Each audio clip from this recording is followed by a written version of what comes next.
Here are the highlights of the week's Senate activities. The Nigerian Senate has directed the Minister of the Federal Capital Territory (FCT) Nelson Wike to halt the ongoing demolition of properties in the FCT until an investigation by its ad hoc committee is completed. The resolution came after Senator Ireti Kingibe raised a motion on Tuesday, expressing concerns that the demolitions were becoming increasingly problematic, while some other lawmakers, including Senator Sunday Karimi, Lola Ashiro, and Adeniyi Adegomire, objected to the motion, urging that the minister be allowed to perform his duties. Concerned that in recent time, the demolition exercise in the FCT is no longer based on reasons adduced by the FCT administration that necessitated the demolition. Further concerned that the current demolition in the FCT is not in line with due process of court orders to demolish. As such, a cross-section of individuals had suffered untold hardships occasioned by massive demolition, which has led to a loss of properties worth billions of naira. There is need to investigate this matter before giving any directive. We must hear from the minister. So we have to hear before we say stop demolition. So let's hear from the minister first. You can't save a man's head at his back. We cannot stop the minister from doing his work. Let us restrict, yes, let us restrict. He's cleaning the city. He's cleaning the city, making the city look good. The idea of demolition is to make the city look good. We can't stop him from doing his work. I think we need to be fair to everybody. There is before us an allegation that says certain steps are to be taken, which will culminate in demolition. Are we saying that we should allow the place to be demolished while we are trying to look into it? My own view is simple. We should tell him to stop, and as Senator Natasha has said, start the investigation so that there is a level playing ground. Senate President Godswill Akpabio voiced concerns about the potential legal repercussions of demolitions carried out without court orders. He ruled that the demolition should be stopped, pending the outcome of the investigation. The court has its own duties to do. The minister must obey the court orders. But those that are not covered by court orders, we should urge the minister to put a hold on such demolitions until the ad hoc committee interfaces with the FCT administration and brings the report to be sure that yes, indeed, those things are meritable. President Bola Tinubu is set to present Nigeria's 2025 appropriation bill to a joint session of the National Assembly on Tuesday next week. The announcement was made by Senate President Godswill Akpabio during the Thursday's plenary session. The bill will outline the proposed budget for the 2025 fiscal year. His Excellency, the President of the Federal Republic of Nigeria, has indicated his intention to bring the 2025 budget proposals and estimates to a joint sitting of the National Assembly on 17th day of December 2024. That will be at 11 a.m. prompt. That will be in the House of Representatives as usual. So I'm talking about Tuesday next week. So all our colleagues are enjoying to report early so that we can have a few minutes of deliberations before we move down to meet with Mr. President. The Nigerian Senate has ordered the arrest of the Managing Director of Julius Berger PLC after he failed to appear before the Senate Committee on Works to explain the State Itu-Odukpani Highway project. The resolution was announced by the Senate President Godswill Akpabio during the Thursday's plenary session. The move came after Senate Minority Whip Osita Ngo raised the point of order, urging his colleagues to approve the arrest order due to Julius Berger's repeated failure to honor Senate invitations. The Senate recalled that in furtherance of the investigative hearings, Julius Berger Nigerian PLC has neglected and refused to honor invitations to provide details of their role in the Odukpani Itu Highway project, despite receiving substantial public funds amounting to over 18 billion naira. Mr. President, the Senate resolves to condemn the refusal of Julius Berger Nigerian PLC and other entities to honor the lawful invitations of the Senate, which constitutes contempt of the National Assembly and undermines the National Assembly's constitutional authority. Invoke the constitutional powers of the National Assembly as provided in Section 89(1)(c) and (d) of the 1999 Constitution to issue a warrant of arrest to compel the attendance of the Managing Director of Julius Berger Nigerian PLC at the rescheduled investigative hearing. Senators including Asuko Ekpenyang, Orji Uzor Kalu, Ahmad Lawan, and Adams Oshiomhole expressed their growing frustration over the company's refusal to attend hearings. It is very sad to note and to state that Julius Berger has refused to attend these investigative hearings. Julius Berger, they bidded for a job, they were awarded a job, they were paid taxpayers' money, they showed up on site briefly, and they left the site. For whatever reason they may have done that, they have to come and tell the Nigerian people. Julius Berger, even though they may have their origins outside this country, can never try what they are doing in Nigeria, in Germany or wherever in Europe they originate from. It behoves on this Senate that we establish and utilize the powers and the constitutional powers that are given to us to invite the gentleman, the Managing Director of Julius Berger, to appear before us so that we can look into this matter and give it the necessary conclusion. You will invite a Minister of Federal Republic of Nigeria. Some of them will not listen to the chairman of your committee, Mr. President. And enough is enough. We should query these ministers and ask Mr. President to drop them. How can a chairman of a committee be looking for a minister for 2, 3 days, 4 days, they will not answer phone? So they are doing the same thing Julius Berger is doing. We have to use our powers. Thank you, Mr. President, for giving me this opportunity to voice how I feel this morning. I feel like fighting, but I can't fight. Thank you very much, Mr. President. Committees of the National Assembly can invite a contractor. Why? If the minister has failed or the ministry has failed, we approve the funds and we want to see value for money. We want to see economy.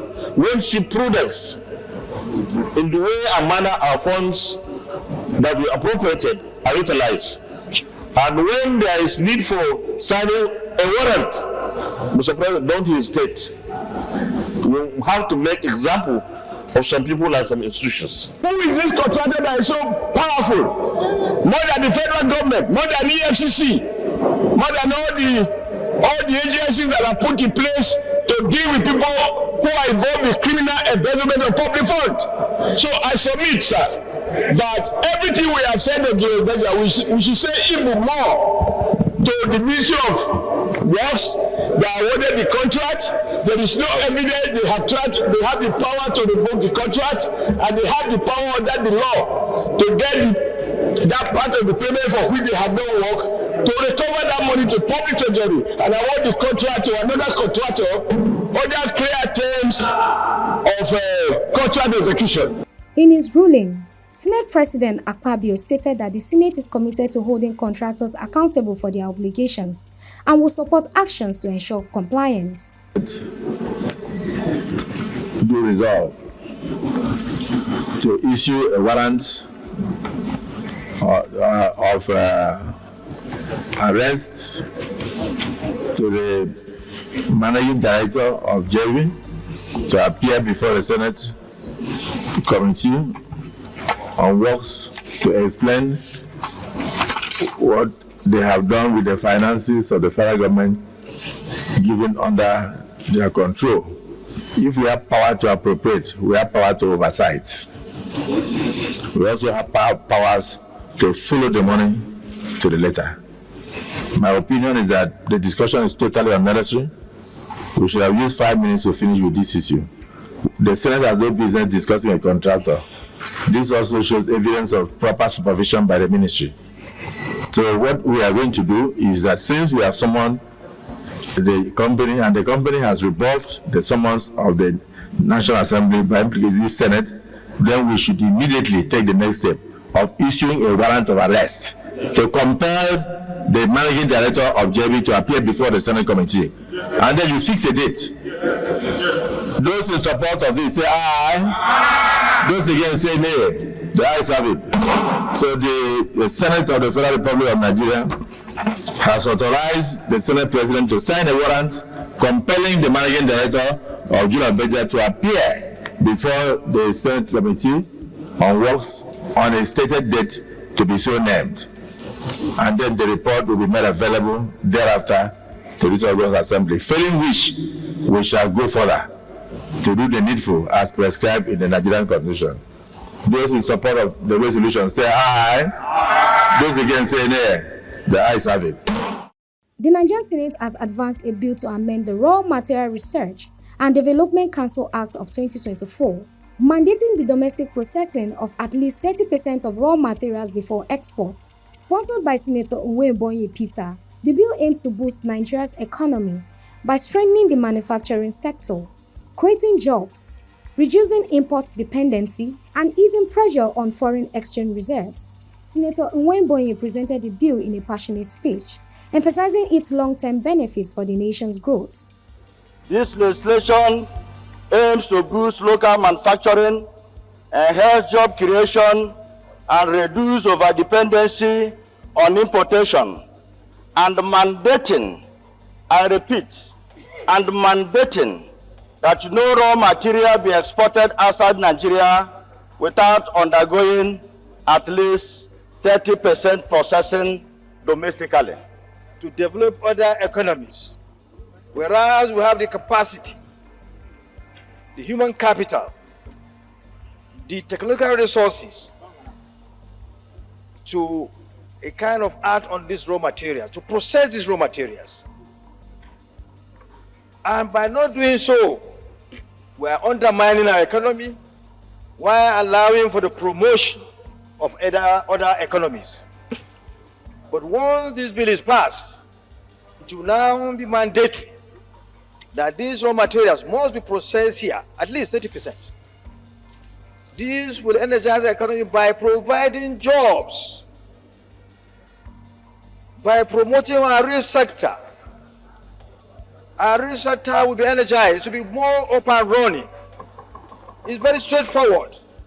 Senate President Godswill Akpabio called for a voice vote, and the majority of the lawmakers voted in favor, allowing the bill to progress past its second reading. Bill for an act to provide for the establishment of raw materials, processing and local production protection, and for later matters 2024, second reading taken. And this bill is now referred to the Committee on Science and Technology to be brought back to the Senate in 6 weeks. In a separate development, the Nigerian Senate has approved the establishment of the Federal University of Mining and Geoscience in Jos. The bill revealed by the Committee of Tertiary Institution and TED Fund aims to enhance research into Nigerians' mineral resources and strengthen the mining industry. Senator Mohammed Mutari, committee chairman, highlighted the university's role in boosting the country's capacity to utilize its mineral wealth, while Senator Dickett Lang, the bill's sponsor, underscored the importance of building local expertise and skills for advancing the mining sector. The public hearing of this bill was overwhelming, where we have even the governor of Plateau, the Bongom of Jos, and 6 first-class traditional rulers and various stakeholders in the mining institute came. I feel that this bill is another opportunity for us to have a university of mines where Nigerians and Nigerian totality is blessed with minerals. And if God has blessed us with mineral resources, it becomes our duty to deepen our knowledge in the area of where we are gifted, so that the exploitation, and mining of minerals will be done by Nigerians themselves. After a thorough review, the bill passed its third reading in the Senate, bringing the vision of the dedicated mining and geoscience institution closer to reality. A bill for an act to repeal the Nigerian Institute of Mining and Geosciences Act 2018 and establish the Federal University of Mining and Geosciences, JOS, and for related matters 2024 third reading taken. Distinguished colleagues, a bill for an act to repeal the Nigerian Institute of Mining and Geosciences Act 2018 and to establish the Federal University of Mining and Geosciences, JOS, and for related matters 2024 third reading taken and passed. Let me thank my colleagues for their contributions and also congratulate the good people of Plateau State for this additional university that is specifically targeted at the mining sector. And congratulate all Nigerians that yes, indeed, we will now have value addition and then we will now focus more on mining as a major revenue source for the country. I think this is a step in the right direction. In a significant move, the Nigerian Senate has declared the Edo Central Senatorial District seat vacant, following Senator Monday Okpebelo's election as governor of Edo State. The declaration was made during a valedictory session held in Okpebelo's honor. Senate President Godswill Akpabio urged the Independent National Electoral Commission (INEC) to swiftly organize a by-election to fill the vacant seat. During the session, senators including Adams Oshiomhole, Neda Maswen, Danjuma Agoje, and Jibrin Barau praised his earlier achievements as governor, particularly his efforts to improve the state's economy and infrastructure. Track record has been appreciated by the people of Edo State. He's a man of honor, someone that doesn't talk much, but full of action. A man of few words, but action. Yes. He changed everything in that committee. The committee became very, very, very active. Ministry were afraid to do anything that was not in order, or anything that was not in line with the procurement law. Once he started, he sanitized the entire procurement process in this country because everybody was afraid. Nobody wanted to do something bad. Election. I want to advise His Excellency to continue along this line. You will never regret when you keep to your words. You will never regret when you take a position, know that your position is correct, and never change the position. You will never regret. You can be intimidated. You can be blackmailed. You can be pushed around. But if you know what stand for is the correct thing, stand by its Excellency, you will go places. At least, that's my principle. Senator Oshiomhole particularly commended Okpebolo for his quick actions, which included making key appointments to revitalize the economy, initiating long-delayed infrastructure projects, and strengthening relationships with traditional rulers in the state. Mr. President said, we in Edo State, we are so happy. I can go home now without fear. And in 1 month, exactly 1 month, he was sworn in on the 12th of November, and today is 11th of December, exactly 29 days or 30 days. He has gone in history as one of the first governors who that week started making appointments of men and women who will help to shape the economy and the social life of Edo State. He has already taken bold steps to restore respect to the traditional institutions in Edo State. In response, Okpebolo expressed his gratitude to the Senate for their support throughout its election process and pledged to work diligently not only to improve Edo's economy, but also to contribute to the development of the nation. As part of the proceedings, Senate President Akpabio officially declared the seat vacant, emphasizing the importance of ensuring continuous representation for Edo Central in the upper legislative chamber. Edo Central Senatorial District. The body of this letter refers.